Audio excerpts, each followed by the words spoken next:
Hello and welcome back to the all-new, all-different number one comics podcast, episode number 63. We are a weekly comic book podcast where each and every episode we cover a brand new first issue comic book, break down the story and art, give it somewhat of a review, and let you know if we think that you should move on to issue number 2 or not.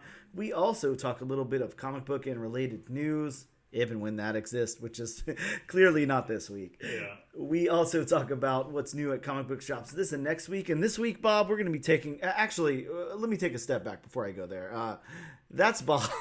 I'm Dan. Say hello, Bob. Hello, Bob. You know... Now I feel better. Right? It's kind of important that we introduce the host here. I mean, I would hope that, you know, a lot of you have been around with us for the past 63, or I guess 62 up until now, episodes, and... you know, are familiar with who we are, but you never know. There could be some new people stepping in. I was going to say, I love reintroducing myself. Right. So, yeah, for you people who don't know us, I'm Dan. I am, I don't know, like some bearded guy with glasses who reads comics, and that's Bob. And Bob's got some stubble and no glasses, and he also reads comics. So... that's all you need to know about us. We have no personalities or anything. We're just based on our facial hair and either eyewear or lack of. I mean, we might be AI or ChatGPT for all you know. Oh man, I'd be a terrible AI creation, wouldn't I? Like somebody who just stumbles on words and can't read certain things and stuff. I mean, that's clearly not a great AI. Oh God. Well, yeah. I don't know. I can't think of anything cool that an AI would say, but this week, Bob, we're going to be taking a deep dive into the all-new number 1. From Image Comics, Feral number 1. Feral, that's right. We're excited to take a deep dive into this one. But first, we're going to take a quick break, and we'll be right back. And we are back with episode number 63 of the all-new, all-different number 1 comics podcast. Bob, we are here to talk about news, but... as I said at the top of the show, what news? There's not really any news. I mean, the couple of things I can go over, and again, they're very, very light. Right. Not even much to do with comics, to tell you the truth. And James Gunn is not involved in any way, shape. Well, he may be. James Gunn, what are you doing this week? Sleeping? Like you're on vacation or something? Get your ass up and create some news. Come on, put some stupid tweets out so we can talk about it. My God. But yeah, just, you know, small news stuff that doesn't really apply much to us anyways. Steve Yoki, I don't know how you say that name, screenwriter for The Flight Attendant, will pin the script for Star Trek 4.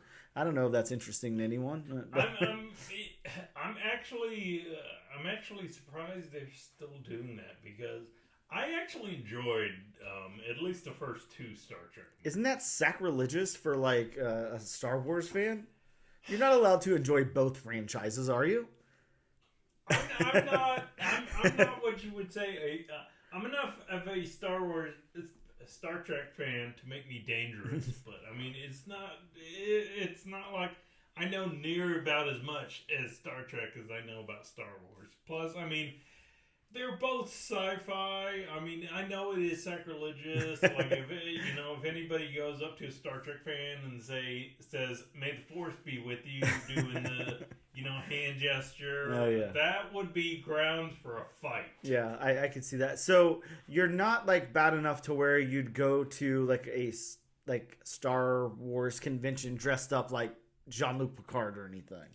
Oh, if I did that, I might be burned at the stake. We might be bringing back the Salem witch trials. Oh, God. Yeah, well, I could see you with some Spock ears, so I think you could rock those. Maybe the haircut, too. I don't know. We'll see. But maybe. I'd have to grow my hair out. That's okay. I mean, I could see it happening. But, yeah, that's happening, for whatever it's worth. We also, the short film premiered today, The Spider Within, a Spider-Verse story. Now, you haven't watched this. Like, I watched it earlier. I'm just going to touch on it for a second. You can watch it later. Maybe we'll talk about it a little bit next week if you have any thoughts on it. But I will say this, and, spoiler alert ahead for a short film. I don't know if anyone cares that much. So this one, it starts off with Miles. I guess he's walking home from school or somewhere. I don't know. He's walking home. And he's got his headphones on, stuff like that. And like memories are popping into his head of like kind of like his home life, his parents and stuff. And they're basically like scenes from the last movie. And he gets home and his dad is like, I didn't catch if like maybe his mom was at work or out of town or something, but just kind of his dad was at home and he had like a bunch of horror movies rented. He said, I rented a bunch of horror movies and he's had popcorn popped and everything. He's really excited to, kind of sit down with Miles and watch some movies and whatever. And Miles was like, I'm just, not feeling it right now. So being a typical teenager. Yeah, exactly. Yeah, the parents, the parent is all stoked. Hey, we're going to have fun. We're going to do this. And he's like, nah, I'm going to go to my room instead. Yeah. So that's what he does. He goes to his room and he kind of sits there and contemplates, I don't know, something. And he starts getting these, I can't say visions. I guess it really happened. But like this shadowy, character starts showing up. And it's basically him in silhouette with some crazy eyes. And then those crazy eyes turn into a spider, and he's kind of like not really in a fight, but there's something going on with him and the spider there. And I don't know. The last thing I remember is he says something about, he feels bad for every spider he ever stepped on or something like that. Oh. And it kind of ends, and that's it. And I'm like, I don't know what the point of this was. I'm really confused by it. I don't know if it's like a glimpse into what's going to be happening in the next movie, or if it was just something to keep, to try to keep like momentum going or something like that. Sometimes that kind of thing can happen if you don't, if you have like a hit come out and then it's going to be a little while before something else comes out in that same franchise. People can start to, get disinterested and everything. And maybe this was supposed to be something to, kind of perk people up. And they're like, oh yeah, another Spider-Verse movie is coming or whatever.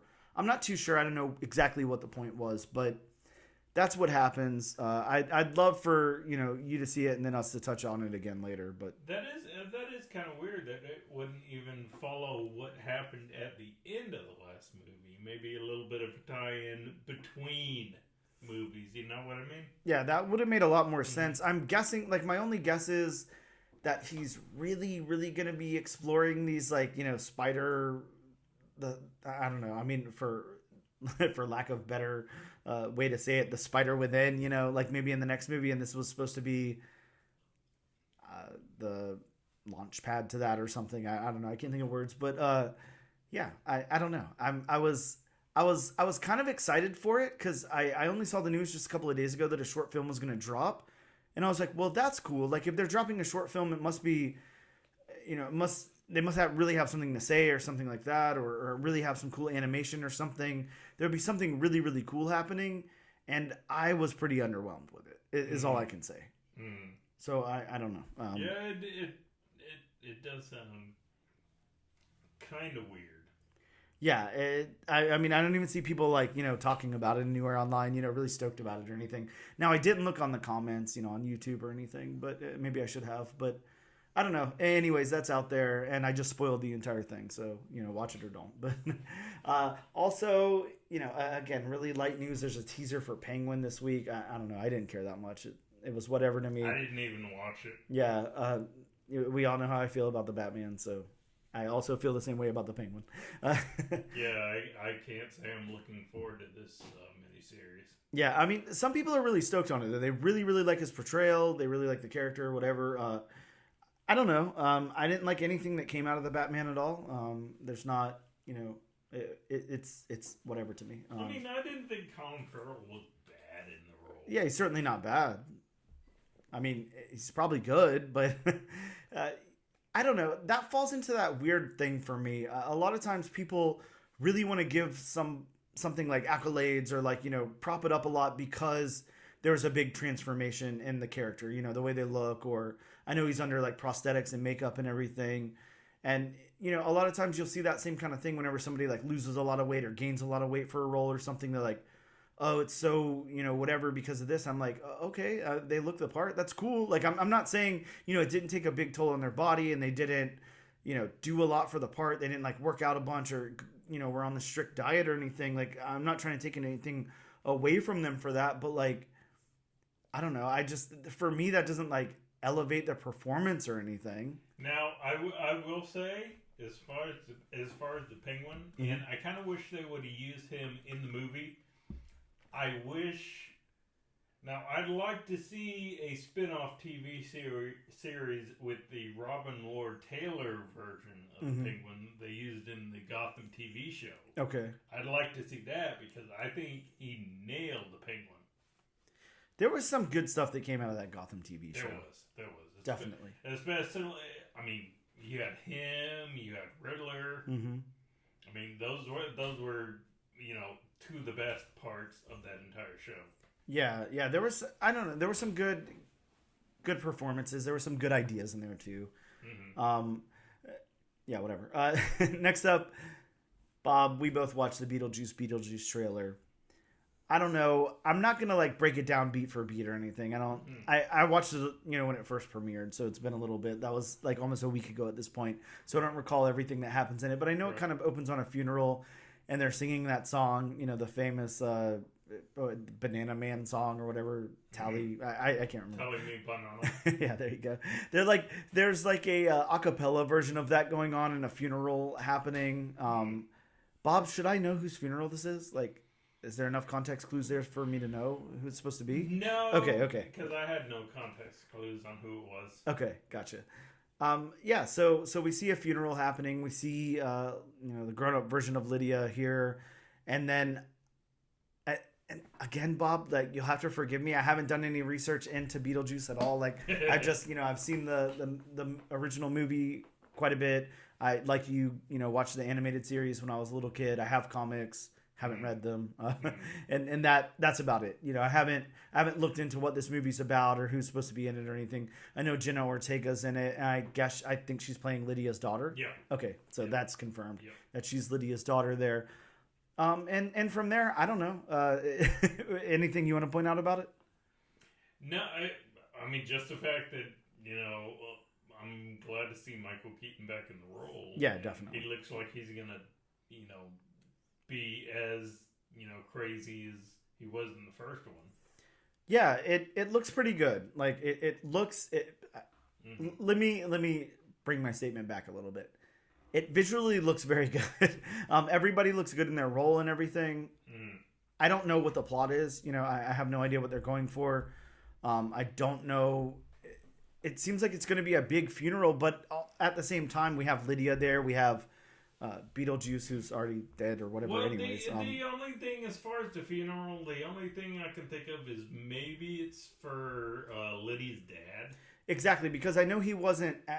I think the only piece of news that I saw was either he didn't want to come back or he wasn't asked to come back, so he's not in the movie. Oh, really? Yes, I do know that. Okay. So I don't know, and I mean we see Lydia's mom. Mm-hmm.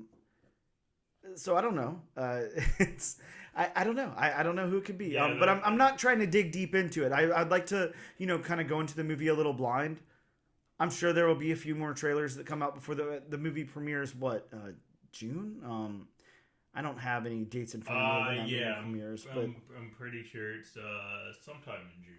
Yeah, something pretty soon. But coming up. Yeah, I'm sure we'll get another trailer for it before then, and all of that, and maybe that will tell a little bit more of a story. So, what are the chances that the couple comes back? Like, any chance? Again, I'm sounding very ignorant here, but the newly Masons. Deceased couple, yeah. I think that I don't remember what happened to them like at the end of the movie. Like I don't recall. No, nothing. I mean, nothing happened to them. Okay. I mean, they basically stayed at the house with the Dietzes. Okay, so they should come back. Yeah, in theory. And I mean, even if it's just a fun little pop-up cameo. Yeah.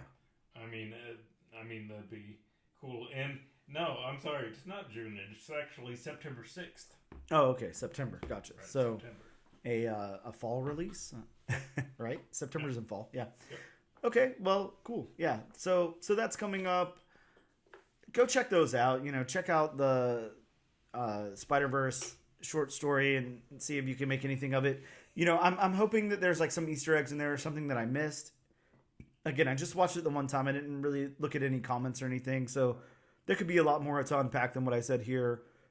Same thing with the Beetlejuice trailer, of course. I'm not that huge of a Beetlejuice person to know like every little thing that was going on there, but it was cool. It looked visually appealing. I'm sure it will be good. Obviously, Michael Keaton back in that role is very awesome. So then, again, with the lack of news, the last thing that we want to talk about here, we both have watched X-Men 97.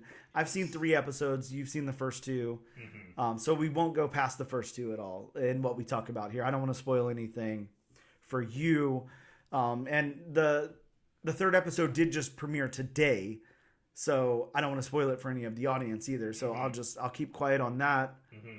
But spoiler alert for anybody who has not watched the first 2, skip ahead. At least, I don't know, 10 minutes or something. I'll try to put a true marker in the show notes, but skip ahead if you have not watched those yet. But Bob, let's talk about X-Men 97 episodes 1 and 2. Pretty crazy. We talked about this last week, how it debuted on Rotten Tomatoes with a 100% perfect score. Okay, first and foremost, do you feel like it deserves that? Like, what are your thoughts on it? I do. I do. I think it deserves it. My biggest worry, didn't even have anything to do with the story. Mm-hmm.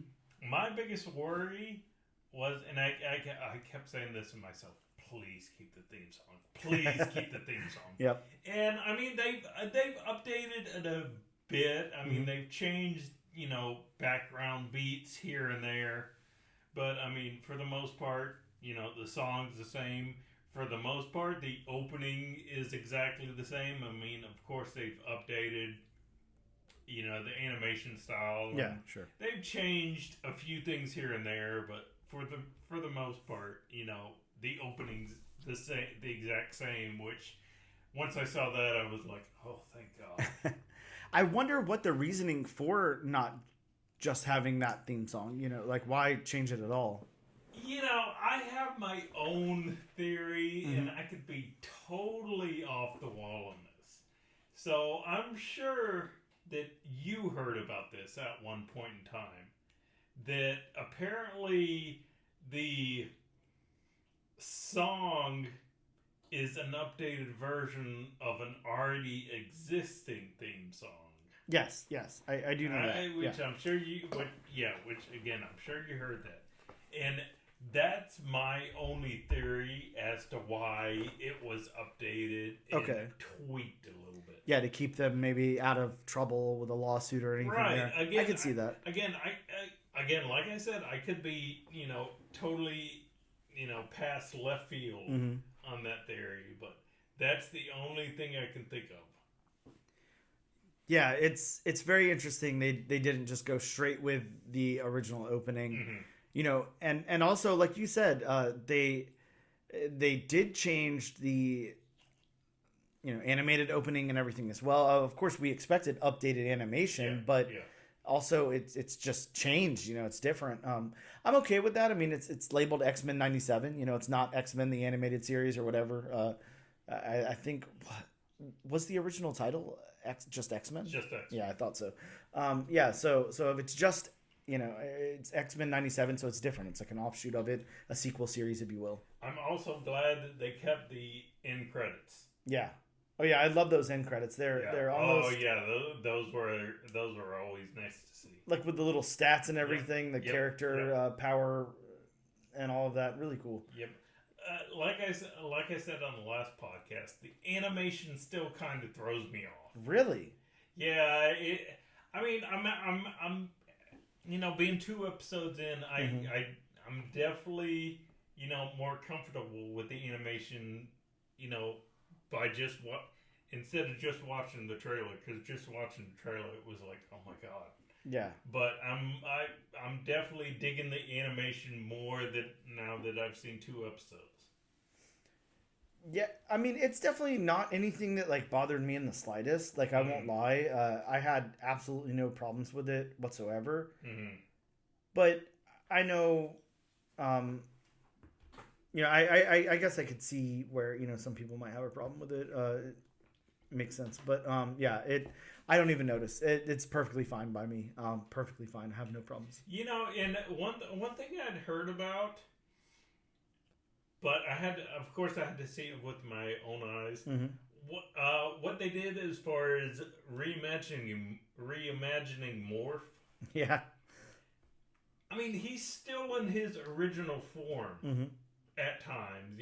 At times he's in the white face form, but I mean, at times he's still in his original form. So they did change his look, but then they didn't change his look. If that makes any sense. I'm actually really liking Morph a lot more than I thought I would. Yeah.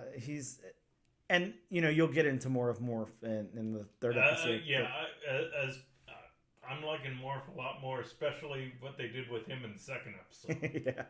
yeah. Morph is actually a super fun character. Yeah. Well, then let's kind of go into what happens or whatever. Again, spoiler alert. If you haven't seen it, but if you haven't seen it, go watch it. It's really, really good. There's absolutely no reason not to watch it. I could say and again, I know we try to stray as far away from political conversations as possible, but I will say there's the smallest bit of banter online, from certain groups who think that it's too woke, or whatever. Dude, get over yourself. It's the X-Men. From its incarnation, the X-Men is supposed to be woke as hell. So if you have a problem with that, then go read something else. But that's the only thing I'll say about that. The only thing. But to go into it, it kind of it pretty much just, I don't know, did you feel like it did a good job just picking up right where, it left off? Yeah, I definitely do. And I'm liking the fact that they're making Cyclops a likable character. Yeah, yes, definitely, because God, that is sometimes a huge challenge to make you like Cyclops at all. The first animated series, it was Cyclops was not one of my favorite characters. Yeah, he's definitely a lot more likable here. And, I will point out, too... His powers are used better, too. Oh, yeah. His powers actually very useful here. That superhero landing in the first episode? Yep. That was holy shit, I didn't know he could do that. Yeah, really, really cool. There was a prequel comic that came out today, written by Steve Fox, actually. That's, X-Men 97 #1. So it's supposed to bridge the gap in between that last episode of the original series and then the first episode of this. Goes into a lot of what Magneto has going on and everything, and why he comes back the way he does and everything. I haven't read all of it. I started reading the first issue. It was... I can't say I'm not saying there's anything wrong with it, but it was time for me to get up and sweep the house, and all of that, and it was a little wordy, so I had to put it down. I'll have to pick it back up later, but yeah, it looked really cool. So basically what happens here is, and I'm going to try my best to summarize, but feel free to pop in, because I'm not going to recollect everything that happened. It's been a week now. It starts off with, Professor X obviously gone, in space somewhere, whatever happened to Professor X there. And Scott is kind of assuming the role of leader of the X-Men, and Jean and Scott are expecting a baby. If you don't know who that baby is, then read some X-Men comics. And from there, really the biggest thing that happens is Magneto shows up. And he explains to the X-Men that Charles kind of left him the mansion and the team and the school and the team and everything. He's got the keys to the kingdom. He does. And obviously the X-Men are very hesitant at first about this. For reasons. And he's got to go through some trials and tribulations there to prove his intentions, and I think he does. He proves them good. Now, I'm going to have trouble separating the first from second episodes. I don't remember how to separate those two, and then I'm also trying very hard not to go into anything that happens in episode number 3 here.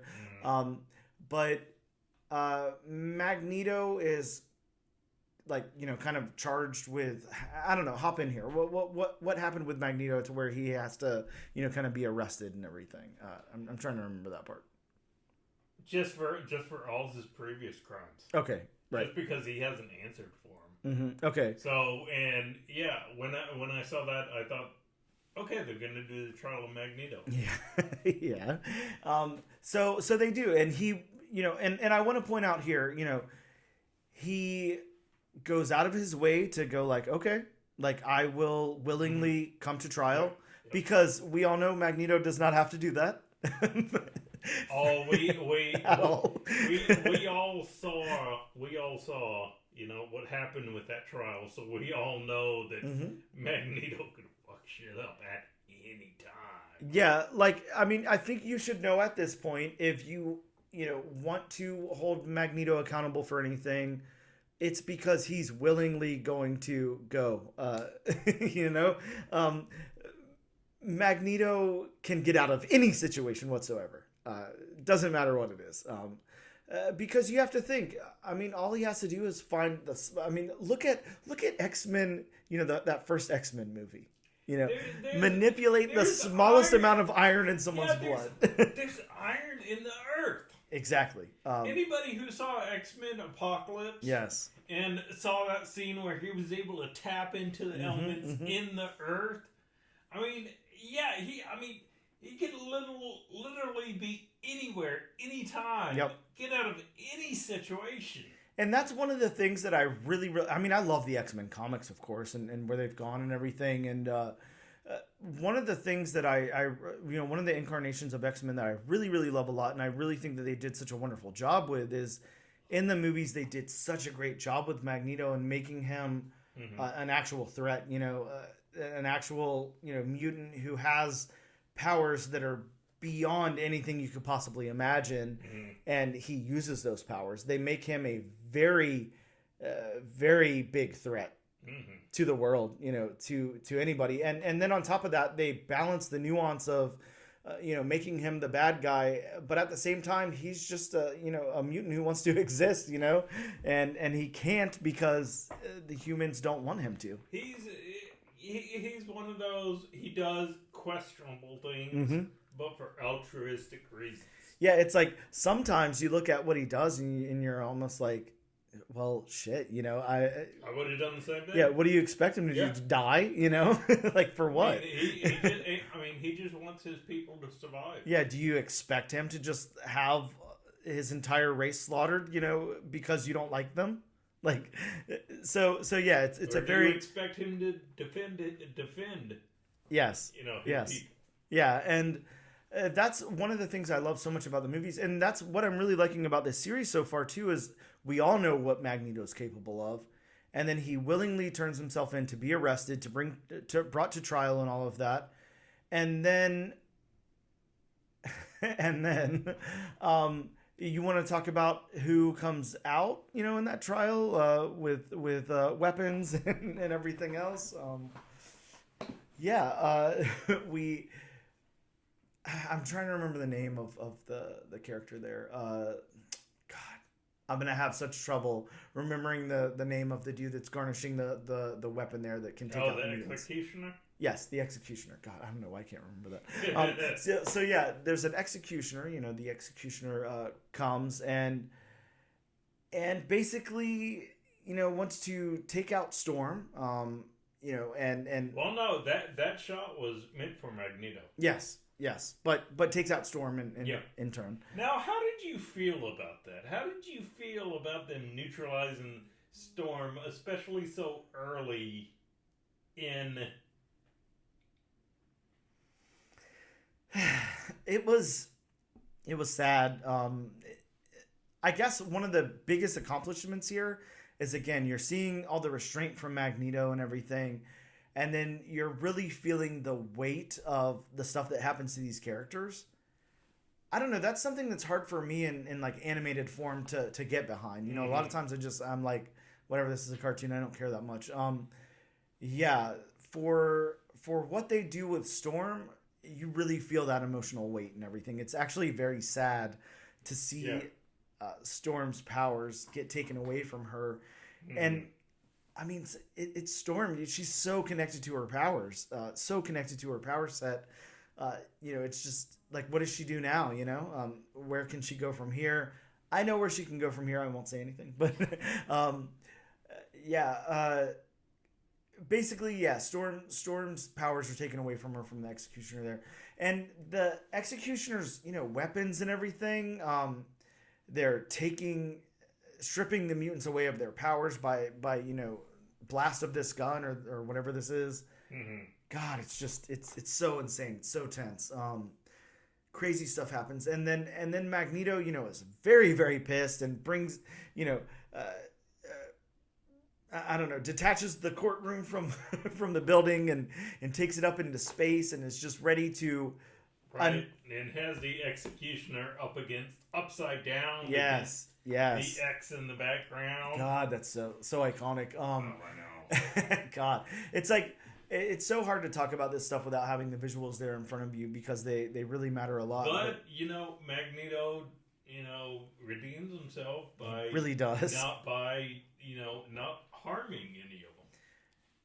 Yeah, and that's I think the standout moment in between these two first episodes is the restraint, there that Magneto has, where he's like, all right, the whole world's watching, everybody's watching. I'm trying to prove that we're. I'm trying to see myself the way Charles saw me. Yes, exactly, and he's trying to show everybody, he's trying to prove the fact that mutants aren't bad. They let them be, let them have their powers and everything. And if he brings everybody up here and has this immediate, redemption for the executioner taking Storm's powers and everything, how's that going to be viewed? Then everyone's just going to hate and fear them even more. So he does, what I guess we're supposed to consider the right thing here, and lets everybody go. But now, we can't talk about episode 2 without talking about the elephant in the room. Yeah.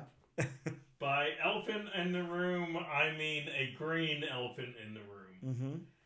So, how do you feel about them? I don't want to say retconning, because again, I haven't seen episode 3. But how do you feel about them? Because this basically means if they are starting, if they're doing that story, which again I haven't seen episode 3, so I can only speculate, and I know what happened. That's the worst part, knowing. But I mean, this does mean that she's been the stand-in since the original animated series. Yeah, it's very interesting. So what Bob is talking about here, again, if you haven't seen it or whatever to reflect, is at the very end of the episode, the X-Men are back at the Institute there, and Jean has had the baby, so she's had Nathan. Sorry, spoiler. She's Nathan. She's had Nathan Summers there. Who's Nathan Summers? I don't know. Maybe Cable, but maybe not. So yeah, they've had their baby, and everyone's back at the Institute and the X Mansion, whatever. And there's a knock on the door, and it's Jean Grey, and she's like, "Help!" Whatever, all of that, and she collapses into whose arms? I'm trying to think there. Who answered the door? God, I can't even remember. Wolverine? It might have been Wolverine. I don't know. I honestly have no recollection of who. Like, it was so intense that trying to remember who. I honestly can't remember whose arm she collapsed into. God, it could have been anyone. It could have been Beast. It could have been Morph. I don't know. It could have been Magneto. I'm not sure.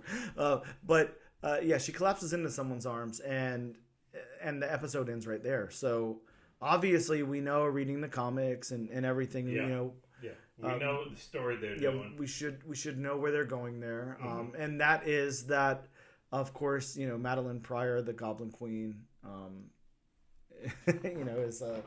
is a clone of Jean Grey and all of that.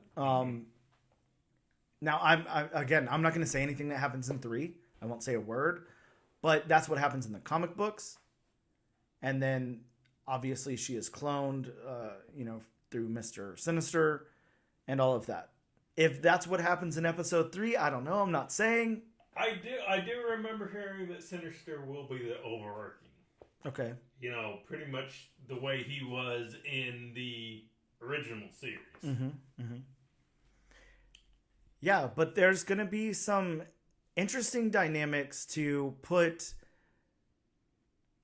Jean Grey here and know that at some point in time, somewhere along the line, this Jean Grey is not the same Jean Grey. That's I don't know. That's all I can say. That's all I'll say. Mm-hmm. I hope you go watch it tonight so we can talk about it again later. But yeah, I don't know. We can get out of like trying to retell the episodes or anything because I don't want to. I feel like we're skirting too close and I might accidentally say something. So just let's just talk really quick about how we felt. The execution of it and like. I do have one question. Sure. How do you feel about Jubilee? Oh man, well I'm the Jubilee guy for one thing. So I would say I'm really liking the representation of Jubilee here. Like I think it's really, really good. I love where she kind of goes to that club and like dances for a second. Like that's so cool. That was kind of cool. Yeah, and is able to like kind of use her powers and everything. Right. Really, really cool. I will say up to where we're leaving off. Just the end of episode 2 here. For my money, a little underutilized. I want to see her like more. I will say one thing I want to see, and I know you want to see it too. I want to see her and DaCosta. Yeah. Yes. I don't know. That's all I'm gonna say. I want to see her more. But yeah, right. What's there is very, very good. Mm-hmm. Really good. I hope that somewhere in this like 10 episode run or whatever, we kind of get like not a standalone episode, but maybe we like kind of dive into like her character a little bit more and all of that. So I am gonna bring one more thing just because it's so freaking absurd to me. So I don't know if you've heard about this, but there's a segment, and I don't know how big a segment it is, but again, this is absurd to me, that are upset over the redesign of Rogue. Really? I haven't heard that. It's because of a certain redesign of Rogue. Mm-hmm.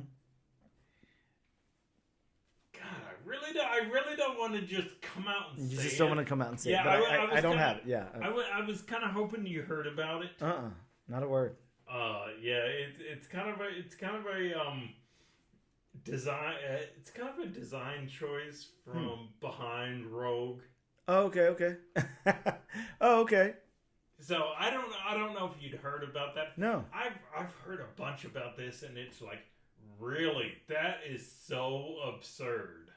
I'm gonna look this up. So if you wanna stall for time for a second. Yeah. Go ahead. I mean, I have no issue. I didn't even remember this design choice, but I started hearing about this, and it's like, really? Out of everything you could nitpick about this series, you have to go there. Huh. I'm trying hard. I'm trying to find something. I'm not seeing anything. Well, I guess it kind of depends on the verbiage you use and all that. But I've been on. I've seen this. I've seen a couple of things on Instagram. Well, hopefully you find that and show me what you're talking about, so I can comment on it. But here's I just looked up something, and I'm actually waiting for it to load.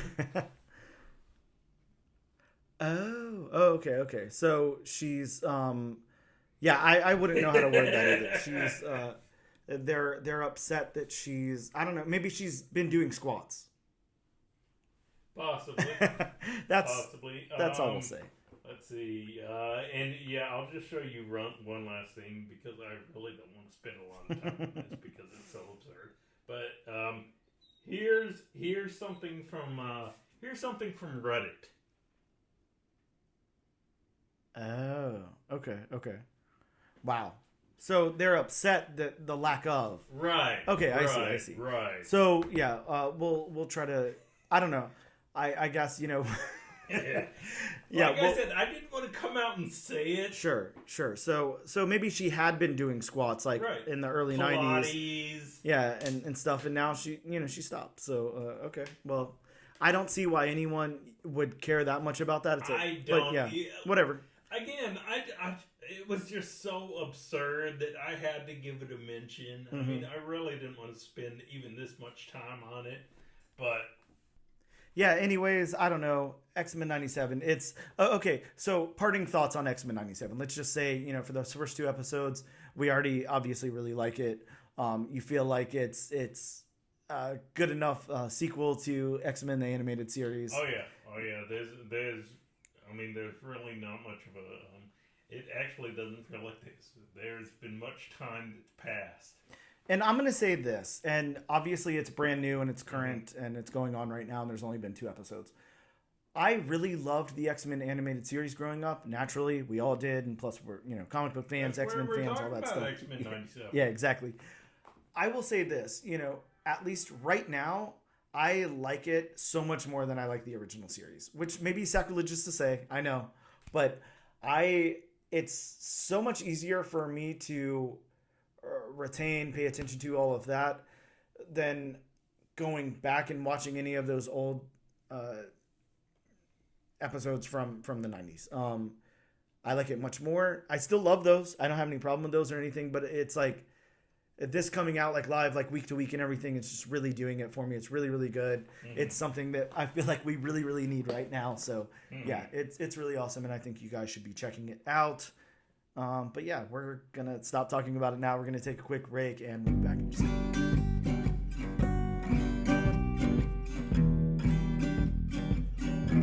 And we are back with episode number 63 of the all new, all different number 1 comics podcast. We're just going to talk about some comic books that dropped in shops this week. And, if you have anything to say about them, speak up, Bob. That's all I can say. We get that on a comic book podcast from time to time. Every now and again. So for Marvel this week, we got Edge of Spider-Verse 2. Not that Edge of Spider-Verse, but yeah. In this Edge of Spider-Verse volume, they've introduced the first Spooky Man in this. So yeah, I don't know much about this character. Obviously, nobody does. It's a brand new character here. I picked up a couple of copies of this to check it out. I don't know. Cool character design, to say the least. I will interject one thing. You Please. did not say it right. Do it, Bob. Spooky Man. You got to make them scary. Yeah, and there's. I'm gonna throw them over to you so you can check them out. But there's the 2 covers I picked up. So yeah, a cool character design. This variant cover here, I think it's by Carrie Andrews. I really like this cover a lot. It's very interesting. So basically, a group version of Venom. I guess so. I don't know. I'm excited to check it out and see what it's all about. But it looks cool, and I really like that variant cover. Really cool. We got Incredible Hulk issue 10. This has a possible first appearance. That's right, Bob's first appearance, a possible one, of a ghost detective. We also got Jackpot Black Cat number 1. Miles Morales Spider-Man 18. This is the 300th issue of a Miles Morales headlining series. We got X-Men 97 number 1, what we were just talking about there, and this is written by Steve Fox, so it's going to be good. Steve Fox definitely knows his X-Men lore. Ultimate Spider-Man issue number 3 came out this week. We also got X-Force number 50. This has the finale to the Target Beast storyline. And up to 50, I have to say that's kind of impressive right now for Marvel. Like, most things aren't going that high. Well, I mean, even for DC nowadays. Yeah, true. Yeah, what comic DC going as high as 50? Yeah, not much. Not much at all. Pretty cool. 40 40 was the norm for many years. Yeah, so good on Marvel. Good on X-Force. You made it to 50. That's pretty cool. From Image Comics, we got the book we're talking about this week, Feral number 1. We also got Sam and Twitch case files. So Sam and Twitch being the offshoot from Spawn, the detectives in Spawn there. They had an ongoing series when Spawn was first coming out. So I guess this is like a second volume or something. But yeah, I picked this up. I'm interested to see where it goes. We also got Under York, and I actually read Under York earlier today. It's a very interesting concept, but it's like kind of all over the place. I'm not exactly sure what's going on. Definitely check it out if you're into like dark art stuff. It's got a lot of that going on. And it's pretty interesting. The art's really, really good in it. It's a little disjointed. I'd like to see where the second issue goes. But you know what it really reminds me of a lot, Bob, is Sirens of the City. It's giving me those kind of vibes. It's really doing a lot of world building and stuff, and I'm sure it's going to pay off. and the art's phenomenal. I'm just it's a little disjointed for me in this first issue, but it definitely gives me those vibes. So maybe it's got some really good stuff to come, because I know how that's how Sirens of the City played out also. So hopefully we get some cool stuff there. We also got Local Man, Bad Girls #1, Monstrous issue number 50. So another series that's onto issue number 50 there. And then we got the Six Fingers issue number 2. From Boone Studios, we got Berserker, Poetry of Madness, Pen and Ink #1. Very long title. And we also got Mighty Morphin Power Rangers 118. Over to DC Comics. Bob, finally, Batman Dark Age came out. The Mark Russell and Mike Allred comic book that explores Batman's origin story set alongside like real world events that actually happened. So really cool. I checked that one out too. I didn't finish that one either, but I do know, as far as like the art and everything goes, because it's Mike Allred, it's one of the most amazing looking things you've ever seen in your life. And the storyline is really cool. I like what's going on here, what Mark Russell's setting up, and then Laura Allred's colors always outstanding. So that doesn't even need to be said. We have Green Arrow issue number 10. This has the first meeting of Green Arrow and Black Canary. Bob, I have to say this, and I don't know how you feel. DC has been doing this lately. Every issue is the first meeting of somebody. Like, why am I supposed to care? What does it matter if somebody meets for the first time? Why are they exploring all these first meetings over and over again? Like, it's very weird. Like, write some new storylines. Plus, I mean, if you're a longtime fan, don't people know how they first met?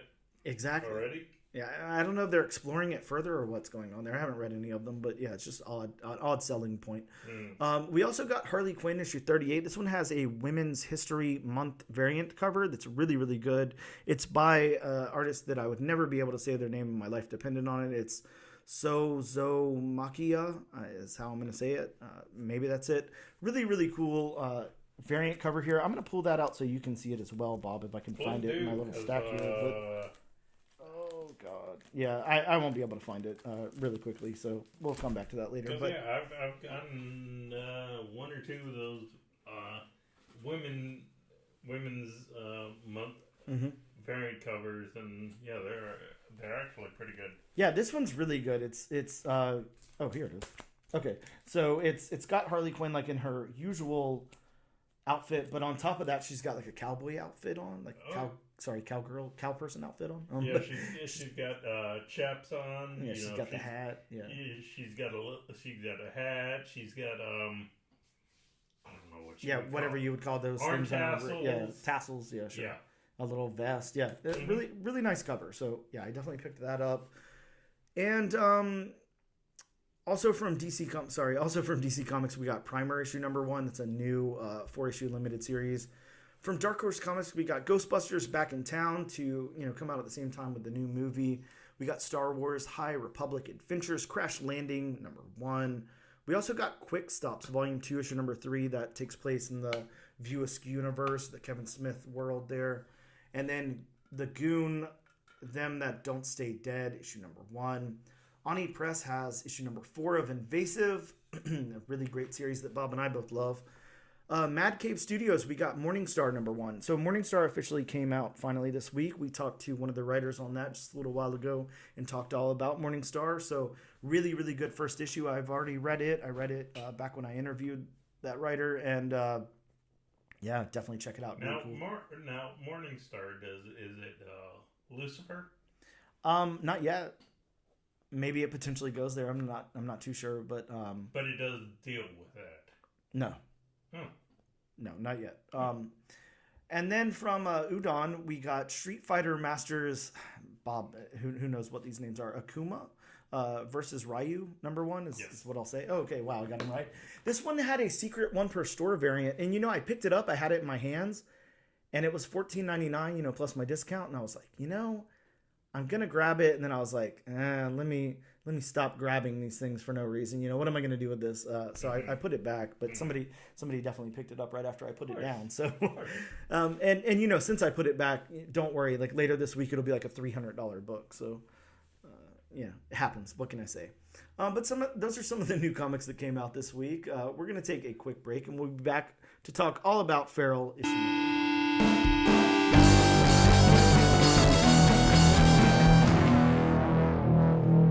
And welcome back to episode number 63 of the all new, all different number one comics podcast. Bob, we are going to talk all about Image Comics new number one this week, Feral, and that's from the creators of Stray Dogs, which I'm sure you can tell just based on the cover art alone. But we already knew that going in, and it's also above the trade dress on the comic there. So same creative team, deals with pets again, much like Stray Dogs did. And as you pointed out, we're doing, we've got a 2 episode streak of pets now. Last week we did Man's Best. This week Feral. Hopefully there's a pet comic that comes out next week. We can turn into the pet comic podcast. There you go.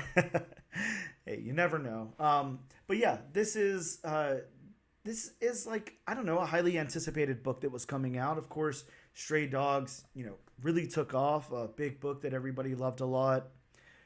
You had just read it. I lended you one of my trades. Before we get into it, I'd love to know, just for the audience out there, like, what did you think of Stray Dogs? I enjoyed it. Yeah, it's very enjoyable. I really enjoyed it. Yeah. And for, anybody who hasn't read Stray Dogs or Feral yet or any of that, basically what this creative team does is they take, kind of like that animated Disney type of feel, from when we were kids or whatever, the 90s, stuff like that. Mm-hmm.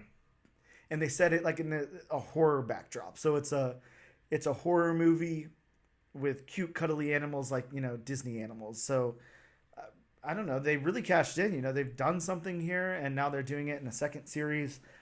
I don't see why you would ever slow down with this if this is your thing. I'd probably stick with it too. It's a good signature to have, right? I mean, I haven't seen any other artist art like that. Exactly. Yeah. So yeah, really, really cool and interesting. But yeah. So we'll talk about Feral. I'm sure we'll make some comparisons to Stray Dogs and stuff, but we'll try to keep it on Feral here. But yeah, Feral number 1 releasing this week from Image Comics. Here is the synopsis from Image. Series premiere, a new horror from the creators of Stray Dogs. Meet Elise, Lord Fluffy Britches, and Patch, 3 indoor cats lost in the not-so-great outdoors during a nightmarish rabies outbreak. Without their humans to protect them, the cats rush to find a way home before they're eaten by the forest full of rabid beasts on their trail. Don't get bit, don't get scratched, don't become feral. So that is their synopsis. The creators here, of course, this is written and lettered by Tony Fleecs. I'm going to go with Flex, I don't know. And Tony, again, like I said, Stray Dogs, biggest thing to Tony's name there. Tony has also done some work over. Basically, he's done some, I don't know, cover work. He's worked with Trish Fornster. I'm not going to be able to say that last name. No matter what I do, Bob, I'll never be able to say that last name. Forstner. Okay, so with Trish Forstner on doing variant covers like this. So you're going to see a lot of credits of those two doing, gargoyles and different stuff, like that. But as far as like writing credits, we got Stray Dogs. We have Army of Darkness Forever over at Dynamite that Tony has written on. Done a little bit of work on My Little Pony also from IDW. So just kind of all over the place. I mean, Dark Ride, done a little bit of art on Local Man. Tony's like one of those people that does art and writing. So it's like you're going to get like different credits from him all over the place. Right. He's done like some artistry on Star Wars Adventures too. So I don't know. Dude's been all over the place. So it's really hard to talk about him, especially whenever you want to compile a list of other things that he's written, because he's done a lot of art also. But one of the other artists on this series, because there's 2 artists here, is Tone Rodriguez. And Tone has done work on Bart Simpson's Treehouse of Horror, Violent Messiahs, Revolutionaries, Shadowhawk, Futurama, and yeah, stuff like that. Not a whole lot of credits to Tone's name. And then we have Trish Forstner. God, I'll never be able to say that name no matter how hard I try. It's just not a thing. again, so much cover art. Done a lot of cover art. So basically what happened was whenever Stray Dogs was first coming out and everyone loved the way that looked, every publisher was like, oh shit, we want like a Stray Dogs type of variant for our book. Gotcha. So that's like, I don't know. It's just hard to decipher through here. Like Trish has done a lot of stuff, and Trish kind of got her start doing My Little Pony stuff before breaking into Stray Dogs. So yeah, I don't know. Not much of a like huge reason to go into their credits. Like just them from Stray Dogs and other things. I'll go into my synopsis really quick before we talk about the book. Feral opens with a bunch of cats inside of an animal control vehicle that's weaving through a mountainous or hilly road. The cats in separate cages talk to one another, and Elise calls out to Lord. Suddenly, a fox who's foaming at the mouth runs in front of the animal control vehicle, and it speeds off the side of the hill. It lands upside down, and then the cats run free from their cages. Patch and Elise discuss waiting for help or trying to get back home, and Elise still wants to find Lord. We see the operators of the animal control vehicle dead, and a rabid raccoon shows up and tries to attack Elise, but Patch steps in, fighting it. A group of foxes shows up and attacks the raccoon, and the cats get away. Just then, Lord shows up and tells the other two cats about angry deer, angry cats, angry badgers, and angry foxes. The last few panels show Patch licking his wounds from the raccoon as the three begin to travel home. And that's how that book wraps up. So let's get into the story here. A pretty straightforward story. The story beats as far as what happens is obviously, for whatever reason, which I can't decipher. I would love if I know there's no backstory here really, but hopefully we find out why they're in these animal control vehicles. They're indoor house cats, With the beats in the narrative, that was the biggest question I had. Yeah. How did they end up in the animal control vehicle in the first place? And I know the way that Stray Dogs and stuff was written, like that's on purpose. They're going to tell that story. Yeah.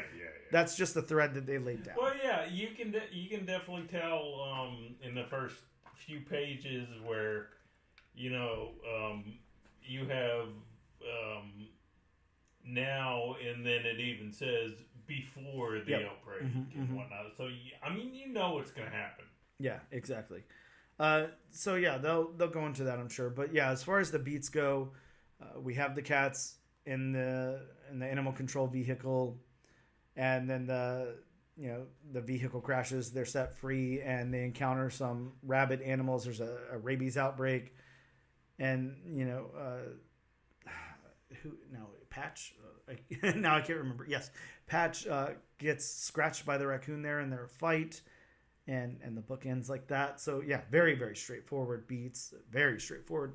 How about the dialogue? This is weird because, we have cats. Again, kind of like Stray Dogs. Like, we're not focused on the human dialogue or anything really here. No. It's all about the cats. There's a couple of a couple of word balloons where humans talk. But how'd you feel about the voices of these cats? Do you feel like they were like individualized enough? Did you know who was talking about whom and all of that? Yeah, I do. I mean, you had, Patch being the, I don't want to say, I guess, just wait for the people to come, that kind of person. I mean, you had, or that kind of cat. I'm sorry, I said person, but I mean cat. I'm used to people comics. Well, I don't know why. I mean, this is the second animal book we've done in a row. Come on, then you have, Elise, who's the whole, okay, we got to get back home, kind of, we gotta get back to our people. We can't wait for the people to come. Yep. And then, of course, you have Lord, who's the young, spunky, just, mile a minute kind of cat. Yeah, they definitely gave them enough character traits to make them distinguishable from one another, which is definitely good. And we'll get into their designs in a little bit too. Especially when you're dealing with animals. Yeah. I think that it's also very interesting because they do certain things with the dialogue here. I can't remember exactly what it was, but they don't recognize the humans as being dead. Like it's something else to them, and I like that because like they don't know that.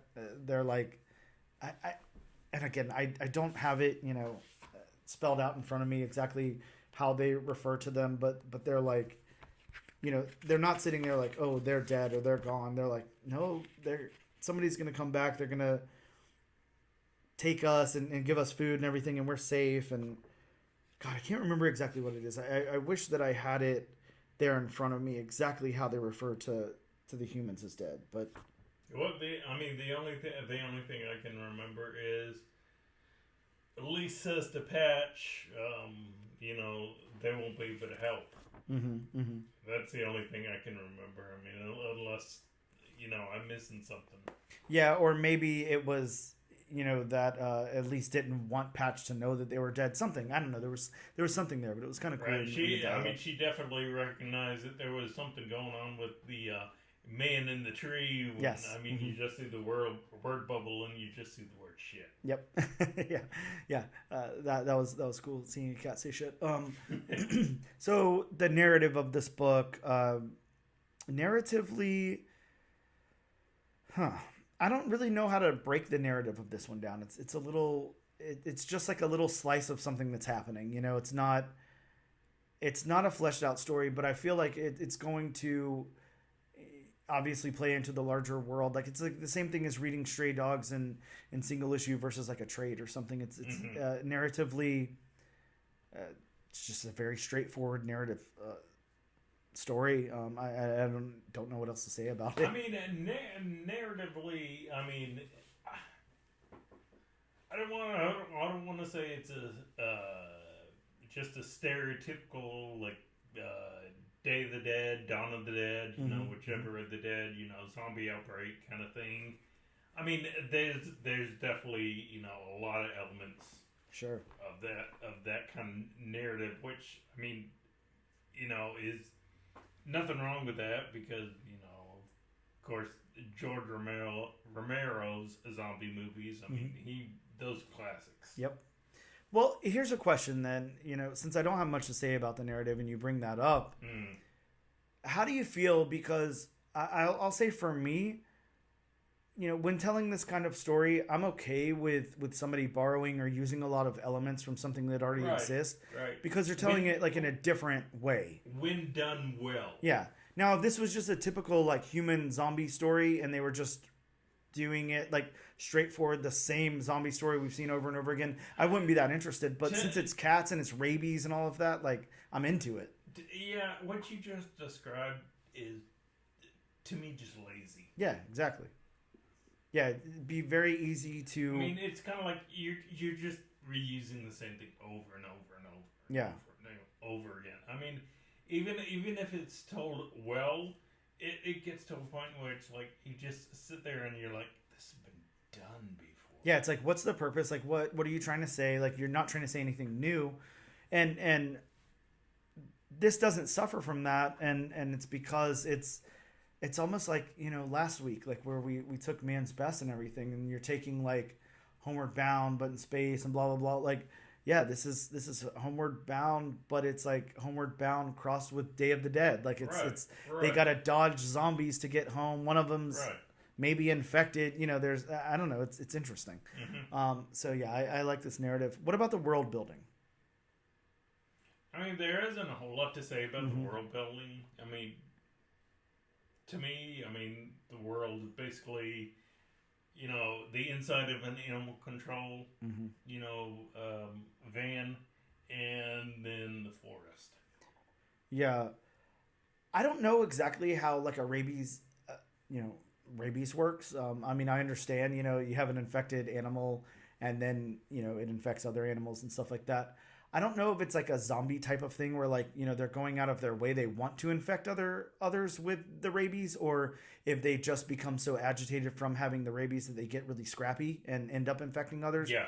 But as far as I know, there's not usually like a huge rabies outbreak. It's usually pretty isolated, or I'm not too sure. Yeah, I don't think there's ever been a huge rabies outbreak. Again, I could be wrong because I've never really researched rabies or anything like that. But I don't think it's anything like these,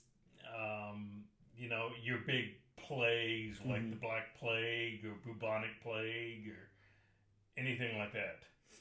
Yeah, it is scary though. Think about it like that. You have this disease that's like I don't remember what the death rate is on it, but it's like it's almost 100%. You know, like if you get rabies, like, and I think it even says in the backup here, like if you get rabies, like once you notice the symptoms, like you're done. Like you're not going to recover from that. I remember hearing a story on NPR like a while ago from a little girl who ended up getting infected with rabies, and she was like somehow like one of the like only people like within the last 100 years who was able to survive it or something. Like it doesn't happen. Like if you get rabies, like you're done for. It's terrible.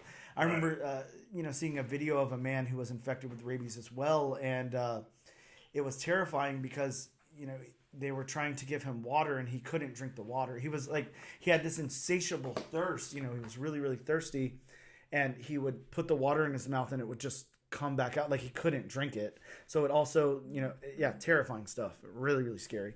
So that they're using it with these cutesy animals and everything here, these Disneyfied animals is pretty crazy.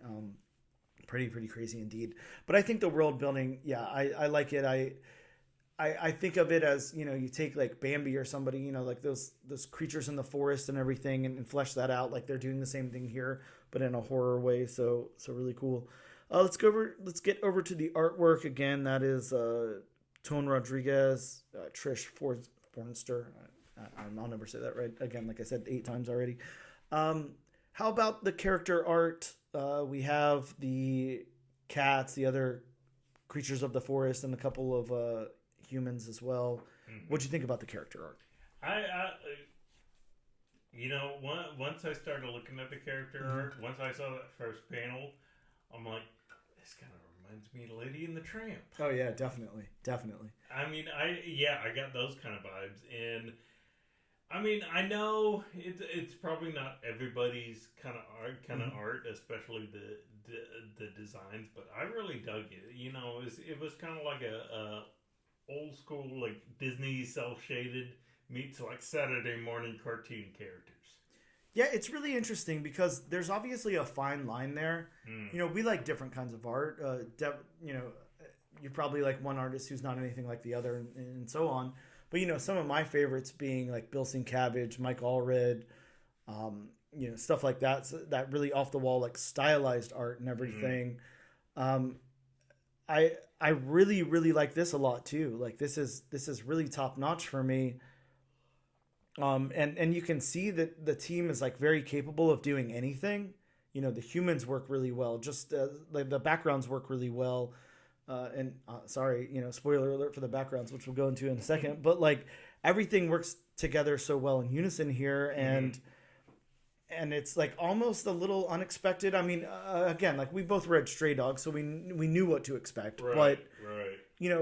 You set these cutesy Disneyfied situation art up against these horrific situations, and it's just a nice juxtaposition. Like it works really well. So yeah, I really like the art a lot, the character art, especially. So then let's get into the backgrounds. Bob, now what I think happened here, and it's not credited this way, but I think from what I've read is what they did here is Tone did the backgrounds and Trish did the character art. So I think that's what's happened. I mean, you can definitely tell there's 2 different styles, no doubt. Yeah. So as far as the backgrounds go, I'm going to let you lead. You're the background guy. That is your thing. Tell me what you think about these backgrounds. Extremely detailed. Yeah. Very, very good. I know they pass your test. Yeah. I mean, I just have it flipped open to the page where the animal control van is flipped upside down. I mean, you can see every pipe. You can see every line on the undercarriage. You can see the muffler. You can make that out. So, I mean, the trees are highly detailed. You can make out pretty much every root, every branch, every leaf. So, this definitely passes my background test. You know what I'm really getting vibes of, and I won't be able to like verbalize or articulate or whatever the word is very well with this because I'm not super familiar with like the ins and outs of animation. You don't articulate well as it is. Exactly. Well, there you go. Yeah. So to be expected. But I really like, you know how you have those older cartoons and they're set against this backdrop, so it's like the characters really pop out because the background doesn't change much, or the background looks a certain way and the characters against it look different. That's cell shaded. Okay, so cell shaded. Yeah, yeah.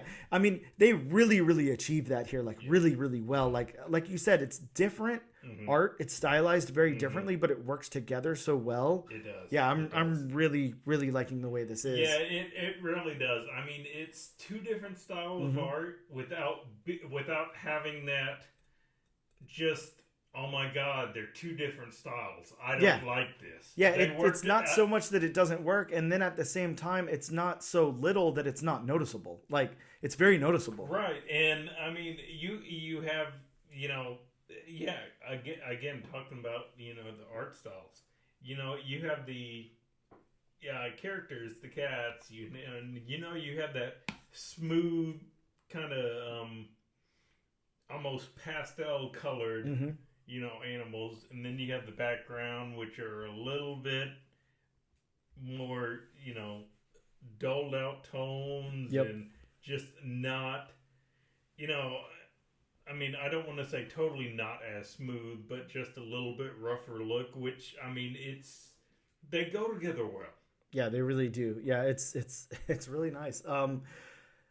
How about the locations then? We're pretty much in one location here. There's not much to talk about with locations. We get like a flashback or two. I really like that first panel where the cat is indoors looking out the window. The looking out the window shot. That's a nice shot. It is a really nice shot, and that's another reason why I like these backgrounds. Yeah, exactly. And to open with that too is really good. But that definitely shows off both art styles well. Yeah, really well. So as far as locations, we have one panel, where it's showing inside the cat's house. I don't know, another third of the book or something in the animal control vehicle, and then the rest of it takes place in the forest. Right. We have a flashback or two where we see now who was it? Lord running away from home or something. Lord was outside and people were looking for Lord, but that's basically in the woods or something also. So yeah, those are really all the locations. The last thing we're going to talk about is the colors. This book does have a separate colorist on it. And we already kind of talked about what we felt about the colors, but the colorist is Brad Simpson. So yeah, as far as colors, I think we've already kind of talked about them. Yeah. They really pop. It really, really works well with the art. You have the characters, which, like I said, they have that more pastel colored look, that vibrant look, and then you have the backgrounds that have that shade that's not as vibrant. Yes, and doled out a little bit more. So yeah, the colors, it's a very nice combination. This team definitely knows what they're doing when it comes to art and colors. They really do, and they really I think that they're really playing heavy on our age group, people that grew up with those Disney cartoons and those Saturday morning cartoons and everything, and they're playing to their strengths here. And it's definitely not fan service. They're doing something new with it and creating something, but they're really appealing to our generation here. It's doing very well without being a parody of those. Yes, exactly. Because I mean, you can do, and we've seen many examples of this. You can take a classic idea, a classic look, and you can try to recreate it. It just looks, it doesn't look right. Yep. It looks like a parody of what it was trying to homage. But, something like this, like I said earlier, I mean, I got Lady and the Tramp vibes. Yeah, definitely. Yeah, the whole team, really, really good. I hate to ask the next question. I think it's probably obvious, but is this enough to bring you back for issue number 2? You can add it to your cool list, suggest it to our listeners. I would definitely suggest this. I mean, even if you're not a fan of Stray Dogs, which, I mean, that helps, but even if you're not a fan of it, even if you've never heard of Stray Dogs and you pick this up, I would highly recommend, picking this up. Yeah, this is done so well, and it actually is. I'm gonna say this. Let me say It does what a number one issue should do. Oh yeah, it certainly does. The setup is great. But I am going to say this. Speaking of Stray Dogs and everything, I really liked Stray Dogs. I was really looking forward to this, but the caveat to that is, I was like, they're just going to do Stray Dogs with cats. It's just going to be the same shit recycled over and over again. I was afraid they were going to do that too. But they really did something different here. Like, it's actually an individual story that could come out on its own. Like, even if Stray Dogs never existed, like you said, even if you haven't read Stray Dogs, like, it doesn't matter. You don't need to for any reason. It's not a sequel to Stray Dogs. Like, this is something different. Yeah, that's what I'm always afraid of when you have a spin-off comic or a spiritual successor. Especially something this stylized with the same exact creative team. That it's just basically going to be the same exact thing they did, but with a slightly different element. Maybe. Exactly. It's like, imagine Stray Dogs, but with cats. But that's absolutely not what they did here. They really did a great job at this. I'm very, very impressed with this comic. I highly suggest it too. This is definitely,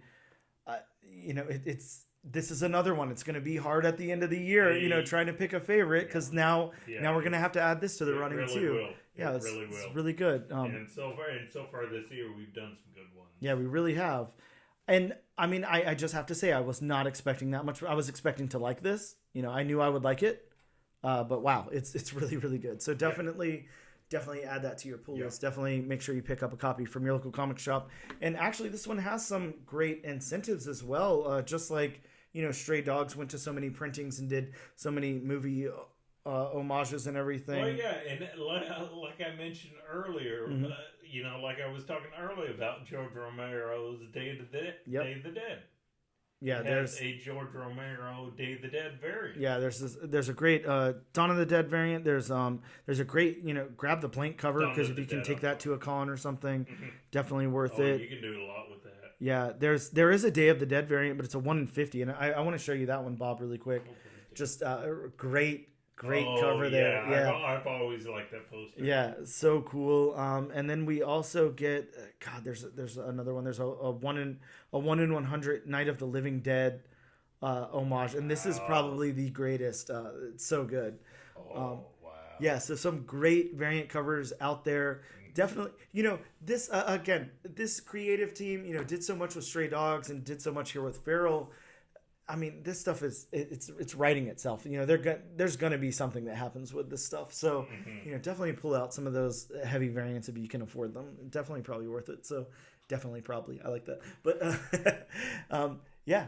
definitely check out Feral #1. Very, very good. Probably. Yeah, add it to your pull list. We're going to take a quick break, and we'll return in just a moment.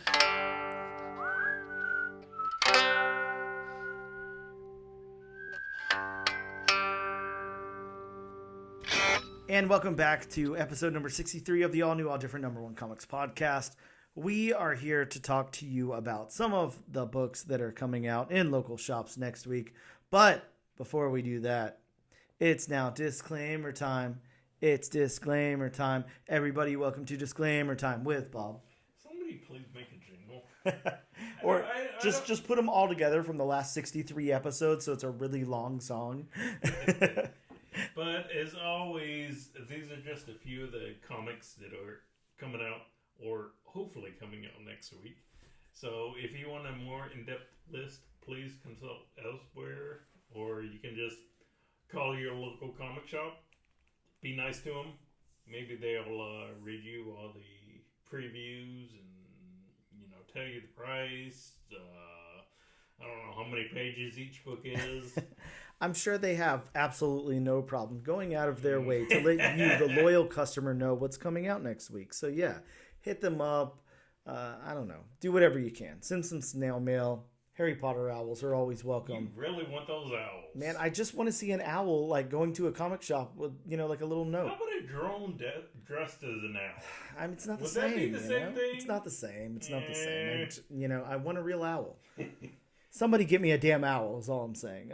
But if you live in Jacksonville... Elon, please work on owls. Yeah, come on. We need owls with the Neuralink chip in their head or whatever. No, please don't do that to owls. Thank you. But yeah, if you live in Jacksonville, Florida like Bob or I do, you can hit up Ben, or Jonathan over at Gotham City Limit. Let them know that Bob sent you from the all new, all different number one comics podcast, and they'll be happy to tell you about each and every title that's coming out next week. You really, really want to get me in trouble, don't you? I just, I get a nice discount on my books. I don't want you to have a nice discount anymore. That's all. So, starting off the list, we have from DC Comics Poison Ivy number 21. Bob, speaking of favorite things, this has one of my favorite things in it. Another pointless origin of the first meeting of someone. So this one has the origin of the first meeting of Batman and Poison Ivy. What everybody has been screaming for years.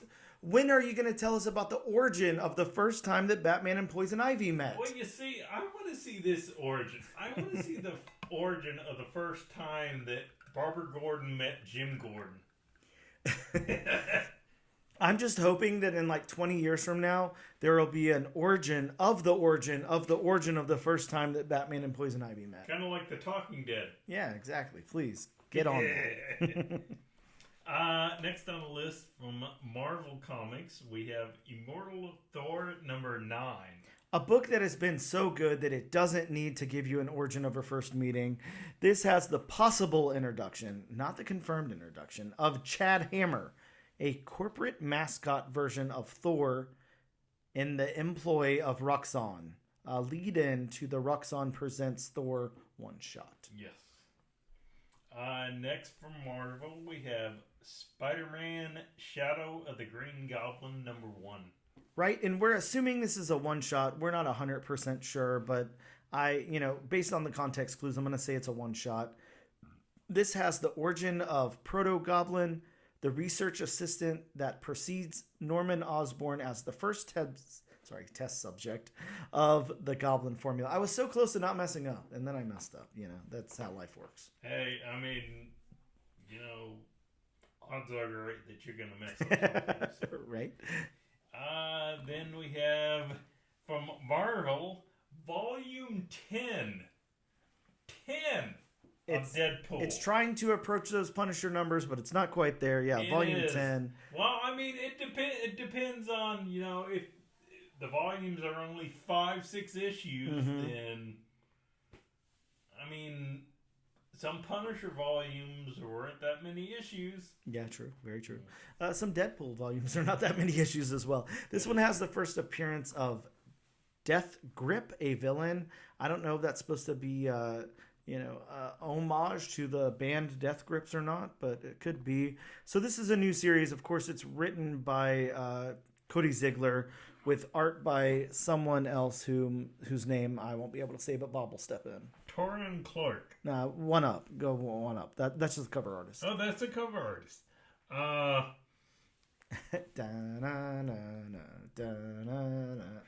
Come on, Bob, and pronounce the name correctly.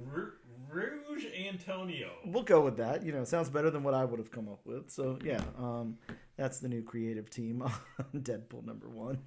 And finally, rounding out the list that I have in front of me, we have Suicide Squad Kill Arkham Asylum number 3. Get excited. That's right. This includes a code for the Scarface weapon digital token redeemed in the Kill the Justice League video game, whatever the hell any of that means. So, if it's a weapon, but if it's the so is it just the dummy? Yeah, no clue what's going on there. Because Scarface is the dummy. Oh, okay. Well, yeah, whatever they're doing, that's what they're doing. Some other notable books of interest coming out next week, because there's not a lot. From Dynamite Comics, we have Red Sonja, Empire of the Damned, number 1. From Image Comics, Geiger gets a second volume with issue number 1. We also have Hack/Kill Your Idols, number 1. Red Coat number 1's finally dropping. We get The Last Mermaid issue number 2. The first issue was fantastic, so make sure you pick that up. And speaking of the first issue number 1's getting a second printing. From Scout Comics, we have Black Demon Tales Descent number 1, as well as The Dusk, if those actually come out.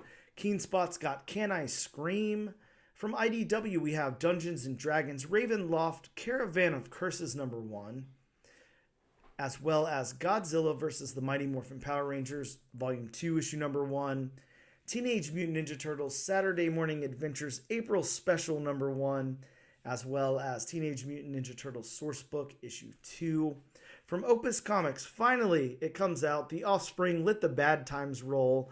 I had the writer of that book on a long time ago, and we talked about this coming out, and I was like, okay, is this ever actually going to come out? So hopefully that really comes out. He's trolling you. He might be. From Goat's Flying Press, publisher that's new to us, we have The Dead and the Damned, issue #1, and I actually have a copy right here in front of me. The creator, Sebastian, was so nice to send to me, and he's going to be on the show very soon to talk about the book. Get stoked. It is a cool, oversized book with some really awesome artwork in it. And they were like so nice. They even sent me like this little package, and it came with like a pen and everything. So really, really cool people over there at Goat's Flying Press. Yeah, really awesome. So check that out if you can. And Bob's favorite publisher, Archie, is got Archie and Friends Hot Rod Racing #1. Bob, I just want to ask before I get into the wheel, so how many copies are you picking up? Is this a Fast and Furious in the Archie universe? Like, is it going to have Jughead and, a souped-up Impala? I just want to know how many copies you're picking up. It's between -1 and 1. Oh, wow. Okay. Well, fair enough. Look, we've got 3 books on the wheel, brought to you by the lovely wheelofnames.com. Not sponsored by, but, maybe one day we'll get lucky. Come on, what are you doing? You're getting a lot of free press from I know, us. exactly. Look, all I can say is everybody who listens to this podcast, immediately, the second that the podcast is over, goes over to wheelofnames.com and just starts typing in names and using Wheel of Names for, whatever random stuff. Like, they want to pick what they're going to have for dinner that night. They put in Taco Bell, McDonald's, Red Lobster, and then they spin the wheel, much like we do for our comic here, just to make it nice and fair. Those are 3 different ends of the spectrum. I don't eat at any of them, so I have no clue what's going on. But, I don't know. Okay, fine. Moe's, Chipotle, and what's another place like that? Taco Bell. Taco Bell. There you go. You got to pick. You got to pick them all. That's Taco Bell's slogan, I think. Either way, we've got Deadpool, Kiva, and Redcoat, all #1s coming out next week. We're going to spin the wheel and see where it lands. Bob, it looks like next week we will be covering... it's so close, it's so close, it's so close. We'll be covering Redcoat, #1. Okay. I thought that it was going to land on Deadpool. I'm not going to lie, I was a little...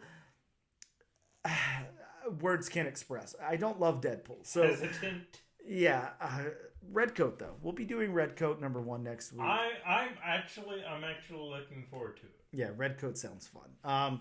That's the end of the podcast, guys. Thank you so much for tuning in and checking us out. As always, be sure to use our hashtag #AllNewAllDifferentNation to be entered in our weekly giveaway, where we will give away a copy of the comic book that we read. And like Bob just said, cover A was all out at our local comic book shop. So if you want a chance to just get a free cover, use that hashtag on a social media post of your choice, because they're probably drying up at your shops as well. It might be a little hard to find a copy. You can check us out on Instagram at ANAD_1 Comics Podcast, on Twitter at ANADNO Comic Pod. Sorry, that's X for all of you people who were born 3 days ago. You can also check us out on TikTok, if that still exists, at ANAD1 Comics Pod, and on YouTube under the Comic Book Channel. Thank you guys so much for tuning in, and we will see you next time.